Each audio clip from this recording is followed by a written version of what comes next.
الذين آمنوا وتطمئن قلوبهم بذكر الله ألا بذكر الله تطمئن القلوب۔ تو آج کے دور میں اگر کوئی نبی ہوتا تو بلیو می وہ بے حیائی پہ بات کرتا۔ حضرت ابراہیم علیہ السلام کے دور میں بت پرستی عام تھی، تو انہوں نے اللہ سے ایک دعا کی تھی کہ اللہ میری اولاد کو بتوں کی پوجا سے بچانا۔ پیچھے آپ پڑھ چکے ہیں، سورۃ ابراہیم میں دعا آئی تھی اور آپ کو بتائی بھی گئی تھی۔ آج کے دور کا فتنہ بے حیائی ہے، نیوڈیٹی کہہ لیجئے، لیوڈیٹی کہہ لیجئے۔ آپ نے پیچھے سورۃ مومنون تک مستقل مکی صورتیں پڑھی ہیں، یاد کیجئے، آپ کو چند پارے پیچھے بتایا گیا تھا کہ اب 14 مستقل مکی صورتیں آئیں گی، اور اس کے بعد پھر مدنی صورتوں میں پہلی صورت سورۃ نور آتی ہے۔ مکی صورتوں میں خاص طور پہ سورۃ بنی اسرائیل میں ولا تقربوا الزنا کی بات کی گئی اور زنا کی قربات سے بچایا گیا، ہر وہ چیز جس سے انسان اس برے فعل کی طرف آ جائے۔ اب سورۃ نور جب ہم پڑھیں گے آج کے اس بارے میں، تو وہاں بتایا جائے گا کہ آج کے دور میں جو چیز پلیگ کی طرح پھیل چکی ہے، وبا کی صورت میں پھیل چکی ہے، وہ کرونا نہیں ہے۔ اللہ اس کو بھی نکال دے، اور جو اس سے جا رہے ہیں اللہ ان کی بخشش کرے۔ ہمارے ساتھیوں میں کسی کے والد کی ڈیتھ ہوئی، اللہ ان کی بخشش کرے، اور ان کی بچی کو اور ان کے باقی بچوں کو بھی اب صدقہ جاریہ کے طور پہ فل ٹائم دین کے ساتھ جوڑ دے، اور اس قرآن کے نور کو پھیلانے کے لیے ہم جت جائیں تاکہ ہمارے فوت شدگان کی قبروں میں روشنیاں آ جائیں۔ تو یہ کرونا اور اسی طرح کے کوئی اور برڈ فلو اور فلاں جو ہیں، یہ وقتی وبائیں ہوتی ہیں، یہ اصل میں جھنجھوڑنے والے انداز ہو سکتے ہیں۔ اگر کوئی نبی ہوتا تو پھر یہ باتیں ہمیں سمجھ آ جاتی، لیکن بات کیا ہے کہ آج حب لغیر اللہ کو لوگوں نے نام دے دیا ہے عشق اور محبت کا، اور اس طریقے سے آج پوری دنیا میں بے حیائی کی عام بات ہے کہ ان الذین یحبون ان تشیع الفاحشہ۔ آپ کی آج کی مین تھیم آئے، آپ اسی پہ رہیے تاکہ آپ کو پتہ چلے کہ آج کی چیز بے حیائی ہے۔ چند جملے لکھ لیجئے، شاید فائدہ دیں گے آپ کو۔ جہاں بے حیائی ہوگی وہاں زنا ہوگا، اور جہاں زنا ہوگا وہاں گھر ضرور ٹوٹیں گے، اور جہاں گھر ٹوٹیں گے وہاں بچے ڈسٹرب ہوں گے۔ بچے ڈسٹرب پرسنالٹیز کی صورت میں دکھیں گے۔ مینٹلی ڈسٹارٹیڈ جنریشنز آج پروڈیوس ہو رہی ہیں۔ یہ بالکل ایسے ہی ہے کہ جب مشین خراب ہو جاتی ہے نا، تو پروڈکٹ بھی خراب ہو جاتا ہے، چیزیں ٹیڑھی میڑھی بن کے نکلتی ہیں، پھر لوگ اس کو ٹھیک کرتے اور کراتے ہیں۔ خاندان کا یونٹ، اس کا پروڈکٹ بچہ ہوتا ہے۔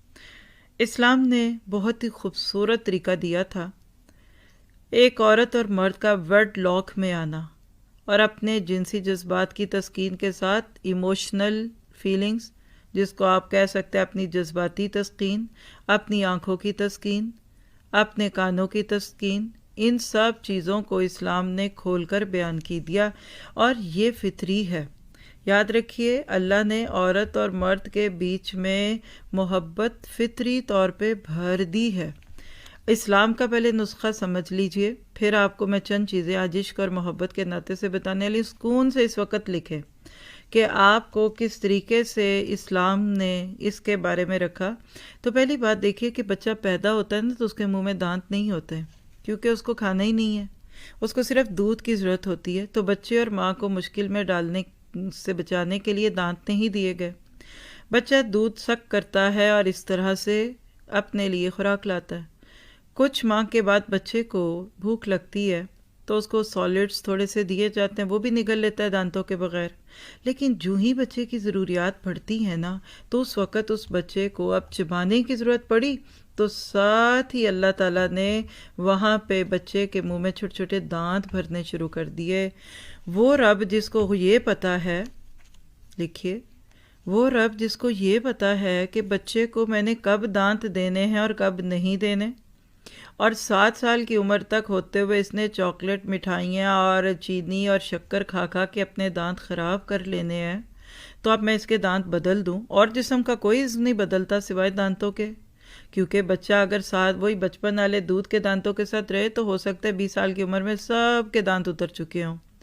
وہی رب جب بچے کو پیوبرٹی کی ایج پہ لے کے جاتا ہے، جہاں انسان کے اندر کچھ تبدیلیاں آتی ہیں، بچپنا روٹھتا ہے اور جوانی سر اٹھانے لگتی ہے، تو وہاں پھر انسان کے جسم میں جو تبدیلیاں آتی ہیں اس کی خواہش کو پورا کرنے کا اسلام کا خوبصورت طریقہ شادی ہے۔ جب بچوں کو اللہ کے حکموں، اور یہی سورۃ مومنون جس میں آج ہم تعمیر سیرت پڑھیں گے، اور وہی کہتے ہیں کہ تجھے اللہ جدت کردار پیدا کر، اور آج بھی اللہ اگر امت مسلمہ کو ایسا کردار بنا دے جو تھا، تو پھر کیا ہوتا ہے، بچے وقت سے پہلے ذمہ داریاں اٹھانے کے لیے تیار ہو جاتے ہیں۔ اللہ تعالیٰ نے شادی کی عمر کون سی رکھی؟ جب خواہش پیدا ہو جائے۔ عقل مند مائیں اور عقل مند باپ، رزق حلال لانے والے باپ، اور بچے کو شروع سے ہی ایک جد و جہد کی سوچ دینے والی مائیں، ان کے بچے پیوبرٹی کے ایج کے ساتھ ساتھ مینٹلی بھی اسٹرانگ ہو جاتے تھے۔ اب نہیں ہوتے، یہ رونے کی بات ہے بس جو بات ہے۔ پہلا دور کیسا تھا، کبھی آپ نے اس پہ غور کیا؟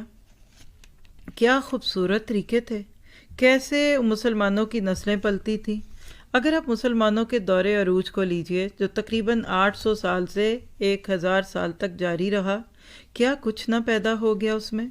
محدثین کو دیکھیے، ائمہ کرام کو دیکھیے، فقہا کتنے پیدا ہوئے، علماء کرام کتنے پیدا ہو گئے۔ کس طریقے سے اللہ سبحانہ تعالیٰ نے ان ساری چیزوں کو پیش کیا، یہ آپ اور میں گواہ ہیں۔ جب دور عروج تھا مسلمانوں کا تو اس وقت دنیا میں ہیروز پیدا ہوئے۔ آج بھی غیر مسلم کہتے ہیں کہ مسلمز تو نیشن آف دی ہیروز ہے۔ وہ عورت جس نے بڑے بڑے فقہا پیدا کر دیے، آج وہ کدھر ہے؟ وہ گود کدھر ہے؟ وہ رحم کدھر ہے؟ وہ دودھ کدھر چلا گیا؟ وہ ادھر چلا گیا، بے حیائی کی نظر ہو